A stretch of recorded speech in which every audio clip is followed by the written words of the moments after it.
আসসালামু আলাইকুম। আমি আবারও জসিম আপনাদের সামনে আবারও উপস্থিত হয়েছি। আজকে একটা ভিডিও আপনাদের সাথে শেয়ার করব। সেটা হলো দালাল থেকে বাঁচার উপায় কি। ভাই আমি একটা কথাই বলি, এখানে আসলে মনে হয় ওরাই আপনার আপনজন। মানে এমনভাবে বুঝাবে ভাই, পুরাই মাথা হ্যাং করে দেবে। ভাই আমি পড়ছিলাম ওই দালালের খপ্পরে। হ্যাঁ, আমাকে এসে বলতেছে ভাই এখানে তো সব চুঙ্গিখোর আর দালাল। হ্যাঁ, এখানে টাকা ছাড়া কোনো কাজ হয় না, এখানে নাকি ফেল করাই দেয়। তো আমি মনে মনে ভাবতেছি, তো সব কথা শুনলাম, মানে এমনভাবে বুঝাইতেছে আপনার মাথা পুরাটাই ওয়াশ করে ফেলবে। আপনি চিন্তা করতে পারবেন না যে এত পরিমাণ বুঝায় একটা মানুষ কিভাবে, মানে আপনাদেরকে বোকা বানাবে, আপনি বুঝতে পারবেন না। তো এখানে দালালের অভাব নাই, বুঝছেন। মনে হয় যে ওরাই আপনার আপনজন, আপনাকে মানে ওরাই সার্টিফিকেট দিতেছে, কিন্তু এটা সম্পূর্ণ ভুয়া ভাই। জীবনে দালাল ধরবেন না, আমি বারবার বলি, জীবনে দালাল ধরবেন না। আপনারা ওয়েলকাম, আপনারা আসেন মিরপুর কোরিয়া সেন্টার টিটিসিতে। ভাই এখানে কোনো দুই নাম্বারই নাই। আপনি আসেন, অনেকে আছেন নতুন, পরীক্ষা দিতে ভয় পায়, কোনো ভয় নাই ভাই। আমিও নতুন, তো আমিও ইনশাল্লাহ এখান থেকে পাশ করে সার্টিফিকেট পাইছি।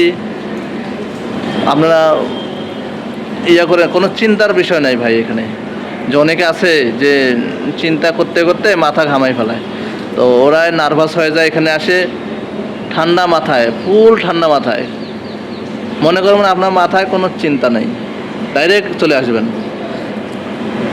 আর দালাল আপনাকে বলবে যে আমরাই আপনাকে পাশ করে দেব। যেখানে আপনি 8,000 টাকা দিয়ে কন্ট্যাক্ট করছেন, টিকিট কিনছেন, সেখানে ওরা বলবো আমি 15,000 10,000 টাকা দিয়ে আমি তোমাকে একটা সার্টিফিকেট দিব ভাই। আর যখনই আপনার পাসপোর্টটা নিচে, আপনার কাছে তারা এখন পাত্তা দিবেন না। আপনার তো এখানে কেউ নাই, আপনি কাকে ধরবেন। আপনাকে বলবে যে ঠিক আছে আমি একটা বাসায় ওই যে রুমে যাইতেছি, ওখানে আমার কাজ আছে।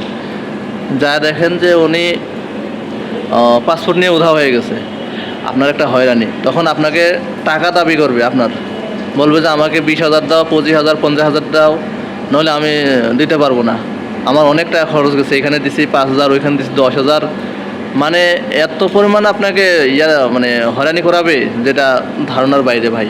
কারণ আমি নিজে একটা হয়রানির শিকার, আমি পাসপোর্ট এরকম হয়রানির শিকার আমি বিশ্বাস করে একজন দালালকে দিছিলাম। তো ভাই আমি একটা কথাই বলবো, জীবনে দালালের খপ্পরে পড়বেন না। আর পাসপোর্ট কারো হাতে দিবেন না, যদি দিতে হয় পাসপোর্ট কপি দিবেন। আর এখানে যারা অফিসার আছে তাদেরকে তো অবশ্যই পাসপোর্ট দিতে হবে। আর যারা দালাল আছে ওদেরকে যখন দিবেন একটা কপি দিবেন, পাসপোর্ট কপি। জি বুঝছেন, আমি কান ধরছি ভাই, জীবনে আমি আর দালালের হাতে পাসপোর্ট দিব না ভাই। আমাকে যে হয়রানি করাইছে, যেটা বলার বাইরে ভাই। আমি তো বাড়িতে বোকা ধোকা খাইছি, সবাই বোকা দিছে ভাই, আমাকে পুলিশ পর্যন্ত বোকা দিছে। আর ওইখানে পুলিশেরও হয়রানি আছে, আপনাকে এমন এমন প্রশ্ন করবে যেটা আপনি দিতে পারবেন না। দিতে না পারলে আপনাকে একটা জিটি করতে হয়, জিটিটি করাবে না। বলবে যে আপনি পাসপোর্ট বিক্রি করে খেয়ে ফেলছেন, নাহলে পাসপোর্ট দিয়ে আপনি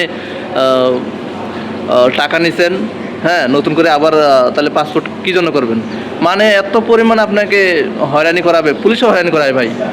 আমি এই জন্য বারবার বলি, কাউকে পাসপোর্ট দিবেন না ভাই, ভুল করে পাসপোর্ট দিবেন না। যা যদি দিতে হয় পাসপোর্ট কপি দেবেন ভাই। এই ছিল আজকে আমার ভিডিও, দালালের হাত থেকে কীভাবে বাঁচা যায়। আর একটা কথাই ভাই, দালাল যখন আসে পর বলবে যে আমি এরকম করে দেবো, আপনি বলবেন ভাই আমি নিজেই এটা পারি, আপনাকে করতে হবে না। দেখবেন যে আপনিই সে পাস করে চলে যেতেছে। ওকে ভাই, ঠিক আছে।